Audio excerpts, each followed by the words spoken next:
Reaction predict करने के लिए हमें दो चीज़ें पता होनी चाहिए, एक तो रिएक्शन कोशेंट और एक ली चैटलियर प्रिंसिपल। तो अभी रिएक्शन कोशेंट देखते हैं।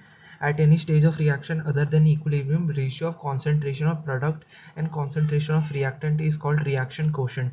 मतलब केसी और क्यू में डिफरेंस यही है कि केसी इक्विलिब्रियम पे हम लिखा जाता है, तो और जो क्यू होता है वो इक्विलिब्रियम को छोड़ के कहीं पे भी लिखा जाता है। तो मतलब क्यू होगा वही सेम लग रहा होगा भाई आपको क्यू और केसी, पर क्यू किसी भी स्टेज पे लिख सकते हैं इक्विलिब्रियम को छोड़ के, और केसी खाली इक्विलिब्रियम पे ही लिख सकते हैं। तो ये बहुत इंपॉर्टेंट है डायरेक्शन प्रिडिक्ट करने के लिए। अगर क्यू केसी से बड़ा हो गया तो बैकवर्ड रिएक्शन होगा। क्यों? क्योंकि अगर क्यू बड़ा है तो क्यू बड़ा कैसे होगा? अगर सी और डी बड़े होंगे, सी और डी बड़े हैं मतलब प्रोडक्ट ज़्यादा है, तो मतलब किसी भी स्टेज पे प्रोडक्ट ज़्यादा है, तो हमें अगर इक्विलिब्रियम लाना है तो जो प्रोडक्ट होगा उसे डिक्रीज़ करना पड़ेगा, इसलिए बैकवर्ड रिएक्शन। और अगर क्यू केसी से कम है मतलब इक्विलिब्रियम को छोड़ के किसी भी स्टेज पर प्रोडक्ट कम है, तो प्रोडक्ट बढ़ाने के लिए क्या करना पड़ेगा? Forward reaction. तो वही लिखा है। और अगर Q इज इक्वल टू के सी हो गया मतलब वही इक्विलिब्रियम आ गया। यही मैंने हिंदी में यहाँ पे लिखा है, आप देख सकते हो। और यहाँ पे एक एग्जाम्पल क्वेश्चन है। For a reaction A plus B 3C at 25 degree Celsius at 3 liter vessel contains 1, 2 and 4 moles ABC respectively. Predict the direction of reaction if Kc is equal to 10, 15 and 10.66. तो question में not given about equilibrium, तो हमें Q निकालना पड़ेगा। अगर equilibrium दिया होता तो हम केसी लिखते, पर यहाँ पे कुछ दिया हुआ नहीं है तो हमें क्यू निकालना पड़ेगा। क्यू हमने ऐसे निकाल लिया, ये वाले फॉर्मूले से हमने क्यू निकाल लिया। और क्यू आर एट 10.66। ये हमने कॉन्सेंट्रेशन ली है ए बी और सी की। हमें मोल्स तो गिवन ही थे और वॉल्यूम दिया हुआ था 3 लीटर, तो वॉल्यूम तो सबके लिए सेम ही है, तो उनसे डिवाइड कर दिया और स्टोइशियोमेट्रिक कोएफिशिएंट पावर में चली जाती है, तो ऐसे हमने क्यू निकाल लिया। तो 10.66 हमारा क्यू आ गया। तो पहले वाले केस में हमें केसी दिया हुआ 10, तो क्यू हमारा उससे बड़ा है तो रिएक्शन जाएगा बैकवर्ड। सेकंड में क्यू हमारा छोटा है तो रिएक्शन जाएगा फॉरवर्ड, और तीसरे में तो बराबर ही हो गया, तो हमारा इक्विलिब्रियम हो जाएगा। तो वो जो क्यू था वो इंटरनल फैक्टर था। अब हम देखते हैं effect of external factor on equilibrium.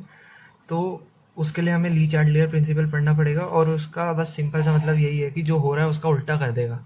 यही है ली चैटलियर प्रिंसिपल। मतलब आगे जा रहा होगा तो पीछे जाना पड़ेगा, पीछे जा रहा होगा तो आगे जाना पड़ेगा इक्विलिब्रियम लाने के लिए।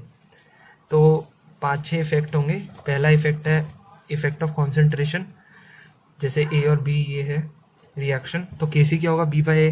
तो अगर ए बढ़ाएंगे तो मतलब रिएक्टेंट बढ़ गया तो उसे कम कराने के लिए फॉरवर्ड रिएक्शन करना पड़ेगा, जिससे वापस से इक्विलिब्रियम आ जाए। ए डिक्रीज हुआ मतलब रिएक्टेंट डिक्रीज हुआ, उसे बढ़ाने के लिए वापस से बैकवर्ड रिएक्शन हो जाएगा। वैसे ही अगर बी इंक्रीज हुआ तो बैकवर्ड, और बी डिक्रीज हुआ तो फॉरवर्ड।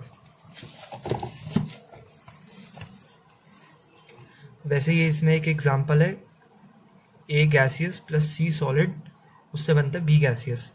तो हमने पढ़ा था कि अगर गैसियस प्रोडक्ट है रिएक्शन में तो खाली उसी को कंसिडर करेंगे, सॉलिड लिक्विड को कंसिडर नहीं करेंगे।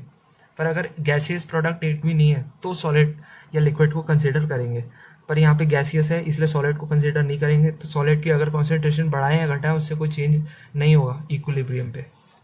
ऐसा ही केपी केसी पे भी होता है। अब पढ़ेंगे इफेक्ट ऑफ प्रेशर। तो when pressure increases reaction shifted towards lower number of mole, मतलब सम ऑफ स्टोइशियोमेट्रिक कोएफिशिएंट।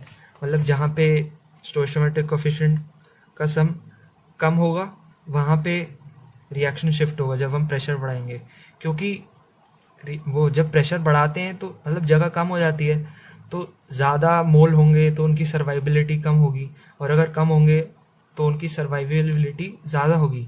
तो इसलिए वो कम नंबर ऑफ मोल्स की तरफ बढ़ जाता है रिएक्शन। तो अगर प्रेशर इंक्रीज करेंगे यहाँ पे तो फॉरवर्ड रिएक्शन, और अगर यहाँ पे प्रेशर डिक्रीज करेंगे तो बैकवर्ड। मतलब ये जो प्रेशर इंक्रीज डिक्रीज ये जो सब है इनको याद नहीं करना, पर रिएक्शन के हिसाब से देखना है, याद ये करना है, मतलब कॉन्सेप्ट समझना है। एग्जाम्पल तो बदल जाएगा। वैसे ही इफेक्ट ऑफ वॉल्यूम, तो ये आइडियल गैस इक्वेशन है, हमें पता है P indirectly proportional to V होता है, तो जो भी प्रेशर का इफेक्ट था उसका उल्टा इसमें हो जाएगा। तो अगर वॉल्यूम बढ़ाएंगे तो मतलब प्रेशर कम हो रहा है, प्रेशर कम हो रहा है मतलब बैकवर्ड रिएक्शन, और अगर वॉल्यूम डिक्रीज करेंगे तो मतलब प्रेशर बढ़ रहा है मतलब फॉरवर्ड रिएक्शन। और फिर इफेक्ट ऑफ कैटलिस्ट, तो कैटलिस्ट का तो ऐसा एज सच कोई इफेक्ट है नहीं इक्विलिब्रियम पे, बस वो ये है कि मतलब इक्विलिब्रियम अटेन करने में जल्दी कर देता है, मतलब टाइम कम लगता है इक्विलिब्रियम अटेन करने में, बाकी कोई चेंज नहीं आता। अब इफेक्ट ऑफ टेम्परेचर, तो एक्सोथर्मिक रिएक्शन मतलब हीट रिलीज होती है, तो हम हीट को प्रोडक्ट की तरह ट्रीट करते हैं, तो हीट रिलीज हुई मतलब उसको हम प्रोडक्ट की तरह ट्रीट कर रहे हैं, तो मतलब टेम्परेचर इंक्रीज करेंगे तो हीट इंक्रीज होगी, हीट इंक्रीज होगी तो मतलब प्रोडक्ट इंक्रीज होगा, प्रोडक्ट इंक्रीज होगा तो उसे कम करने के लिए रिएक्शन बैकवर्ड। वैसे ही अगर temperature decrease, heat decrease, product decrease, product को बढ़ाने के लिए रिएक्शन फॉरवर्ड जाएगा। एंडोथर्मिक में हमें हीट देनी पड़ती है, और उस तो जो ये हीट है इसको हम रिएक्टेंट की तरह ट्रीट करेंगे, तो अगर हम टेम्परेचर बढ़ाएंगे तो हीट बढ़ेगी, हीट बढ़ेगी तो रिएक्टेंट बढ़ेगा, रिएक्टेंट बढ़ेगा तो उसे कम करने के लिए रिएक्शन फॉरवर्ड जाएगा। वैसे ही अगर temperature decrease, heat decrease, reactant decrease होगा तो उसे बढ़ाने के लिए रिएक्शन बैकवर्ड जाएगा, जिससे रिएक्टेंट वापस बढ़ जाए, इक्विलिब्रियम आ जाए।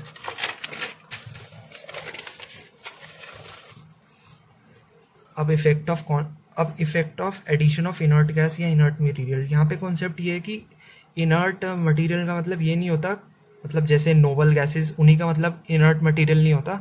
इनर्ट मटेरियल वो जो उस कंडीशन में उनसे रिएक्ट ना करे, हर चीज़ जो उस कंडीशन में दूसरी चीज़ों से रिएक्ट ना करे वो इनर्ट, तो यही है इनर्ट गैस या इनर्ट मटेरियल।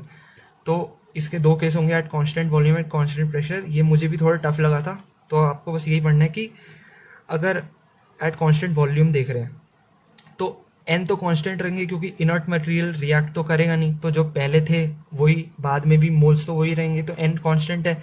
और हमने केस लिया एट कांस्टेंट वॉल्यूम, तो वी भी कांस्टेंट है, तो एन बाई वी क्या होगा, कांस्टेंट, मतलब concentration constant, N by V concentration constant, मतलब कोई इफेक्ट ही नहीं आया। तो at constant volume there is no effect of addition of inert gas.